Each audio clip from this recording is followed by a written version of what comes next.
Gikundi kina gikoretwo gigitabania micemanio icigo-ini itiganite bururi-ini nigiteteire munini wa mutongoria wa bururi William Ruto na njira nene gikiuga ng'ethaniria kia kiuteti makoretwo makimuingirira ndeto-ini itari na muthingi oro wothe. We are not aligned to any tribal grouping.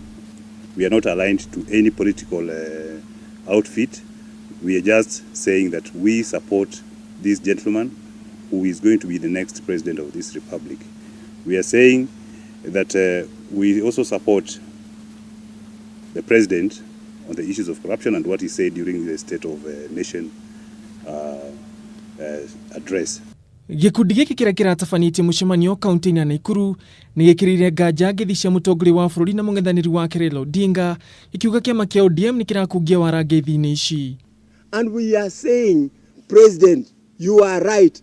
We are a country governed by the Constitution and we do not require vigilante squad justice.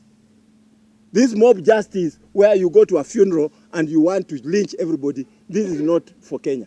Oho gikundi giki ni kimenire kinya ria Senator wa Siaya James Orengo ria kwenda guthagania ndereti ya kuhagura munini wa mutongoria wa bururi ikiuga ikinya ria niro riacungiririe kiama kia ODM kwaga kuitura ithurano-ini cia gucokerwo mwena Ugenya na Embakasi ya muhuro. Huyo Orengo amesuguka huko Siaya ambako yuko akisema ya kwamba chagueni huyu. Sasa tumeona ODM imeshidwa peupe mchana. Vote ambaye alikuwa anatafuta ya Dr. William Ruto ya kutokuwa na confidence, yeye mwenyewe amepigwa na watu ya kwake. Gukirio guo gikundi giki ni kiranire gukanyita Ruto mbaru kuhurana na giturwa kia president mwaka-ini wa 2022 handu-ini ha Kameme TV.